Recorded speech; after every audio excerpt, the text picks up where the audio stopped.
Olá, o TV é Ciência já está no ar.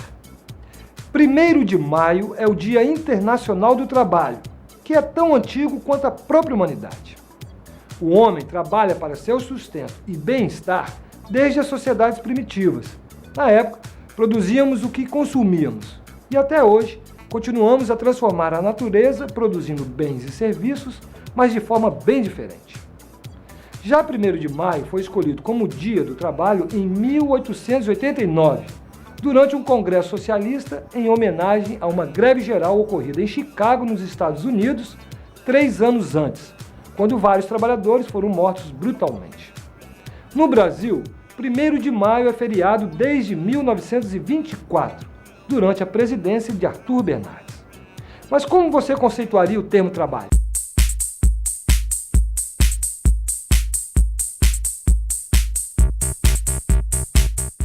Trabalho é tudo.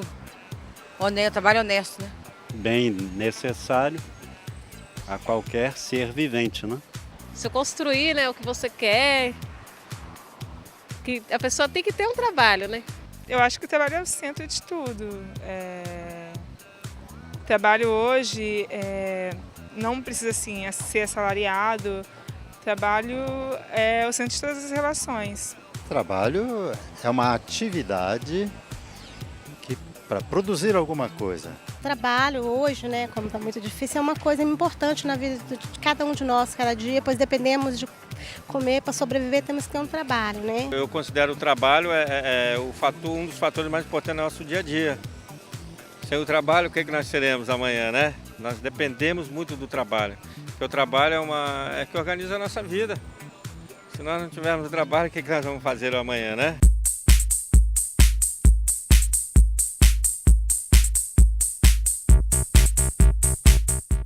Com a evolução e o progresso da humanidade, o trabalho passou por diversas fases e formas. Teve início com as sociedades primitivas, quando o homem produzia o que ele mesmo consumia. Bem mais tarde, o trabalho teve uma nova formatação na época do feudalismo, quando o senhor das terras tinha propriedade dos meios de produção.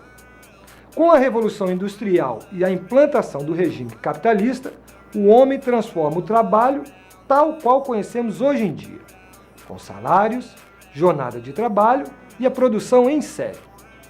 Há ainda outras formas de produção, como o regime socialista, caracterizado pela propriedade social dos meios de produção. No TV A Ciência de hoje, vamos conhecer um pouco mais sobre a história do trabalho e as relações econômicas e sociais dessa importante atividade humana. Vamos à reportagem de hoje.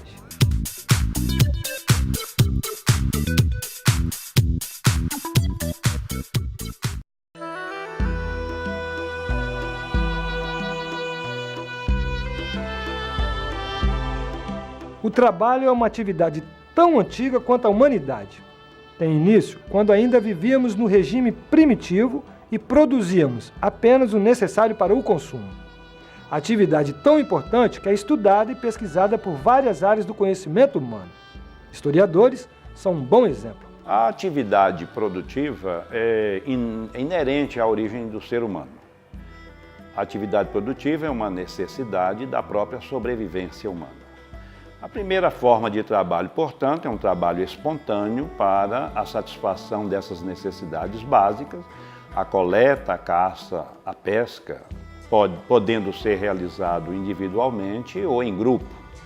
Então, nessa forma, as comunidades primitivas apresentam uma primeira divisão de trabalho, a divisão natural do trabalho, conceitualmente falando, que é a divisão do trabalho masculino e feminino e a divisão também por sexo, portanto, por sexo e por idade. E a própria lavoura inicial é uma atividade feminina. Quer dizer, o desmatamento é masculino e o trato da lavoura é uma atividade feminina. E daí se passa para o trabalho escravo de apropriação privada. Isso aí a gente entra um outro chamado modo de produção escravista, em que os indivíduos já são procurados, caçados, digamos assim, como trabalhadores, são vendidos como trabalhadores, ao trabalho escravo por dívida, ao trabalho escravo derivado de um conflito militar, ao trabalho escravo já consolidado como mercadoria mesmo, né? E posteriormente uma etapa em que o trabalho escravo cessa, deixa de existir, aí passamos a uma etapa medieval em que os trabalhos, as diversas formas de trabalhos, elas são uma forma de compensação por uma relação de proteção.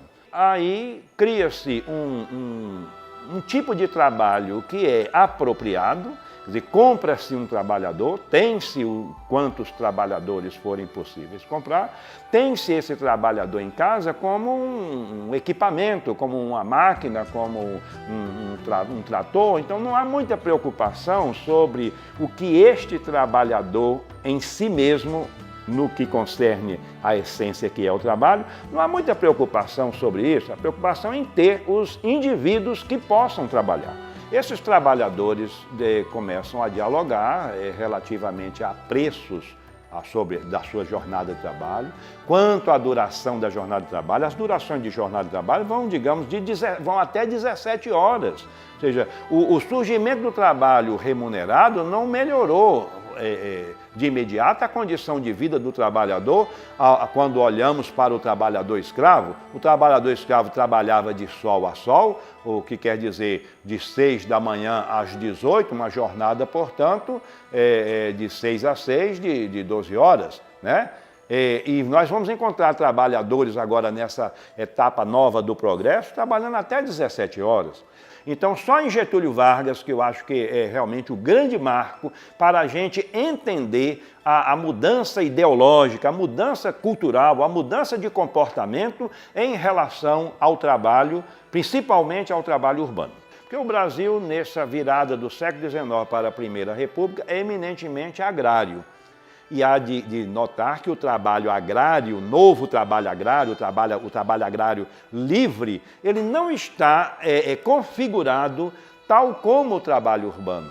Quer dizer, aqui, num dado momento, eu lembrei que o imigrante, ele entra na atividade produtiva como um parceiro, ele divide a sua produção com o seu empregador, quer dizer, ele, de certo modo, é relativamente sócio da atividade produtiva. Mas é no trabalho urbano, portanto, que o trabalhador começa a adquirir uma certa consciência organizacional.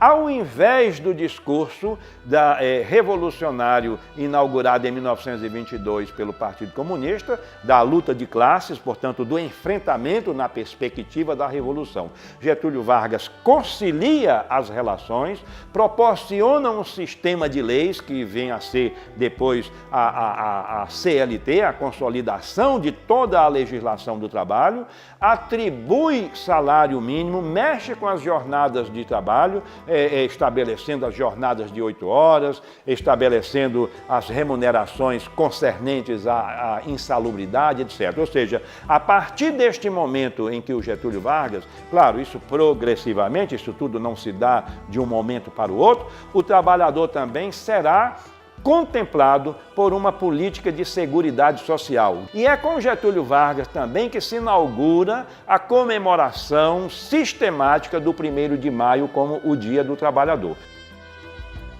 Outro ramo do conhecimento que se dedica aos estudos sobre o trabalho são as ciências econômicas, que considera a relação do trabalho e produção fundamental para a humanidade.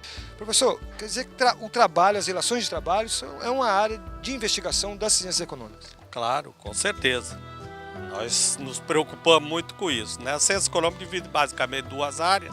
É a macroeconomia, que trata do global, e a microeconomia, que trata da relação das empresas. Então, essa área, evidentemente, é da preocupação da economia global, isto é, da macroeconomia, que trata do crescimento econômico, do emprego, da renda e etc. Agora, professor Ballarin, falar em trabalho, sem o emprego, não há economia praticamente. Não há produção, não há consumo. Como é que ficaria se você pudesse imaginar uma relação, né, econômica sem o trabalho?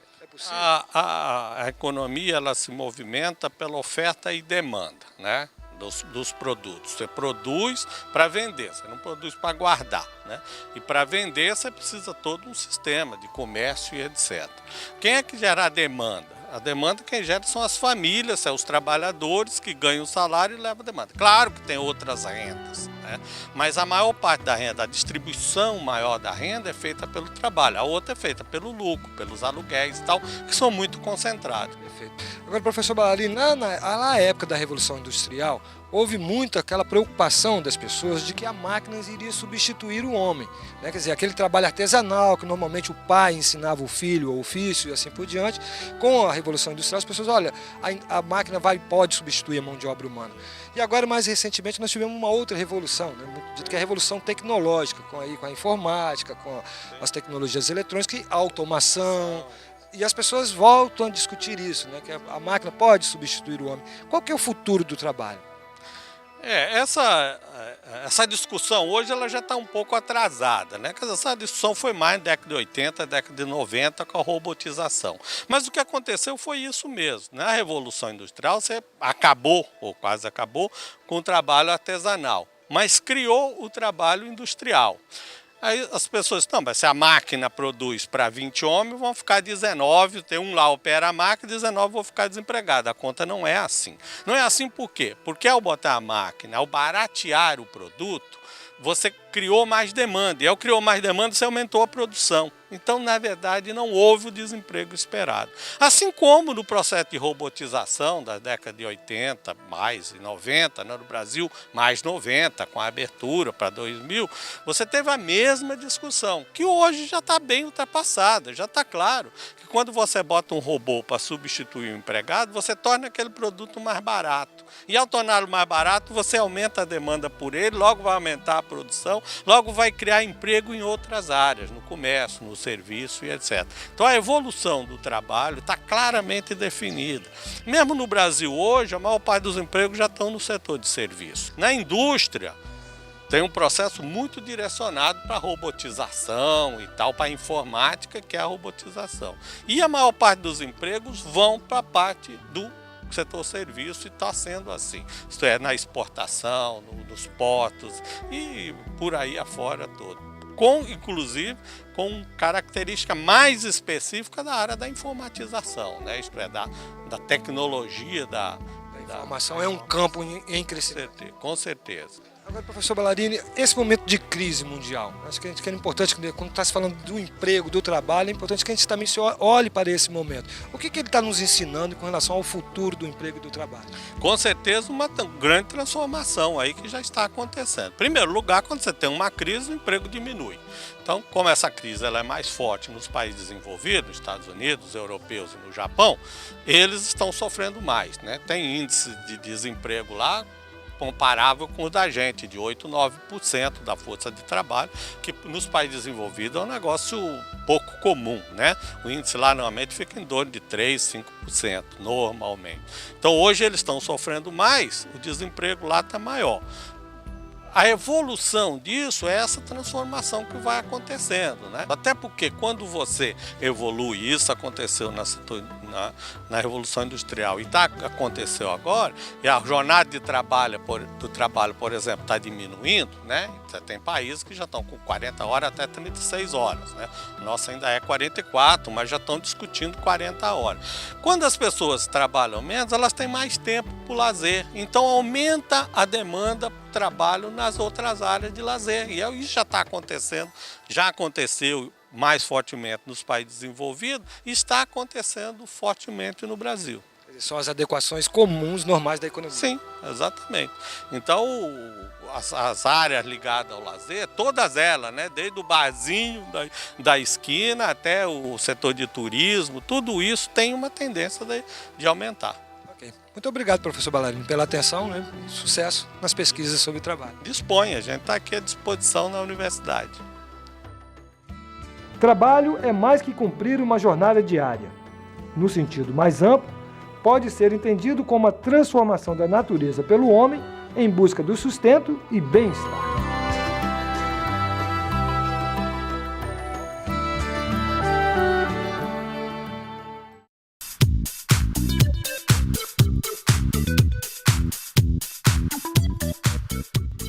Bom, agora está na hora do intervalo. Fique aí porque nós voltamos já já.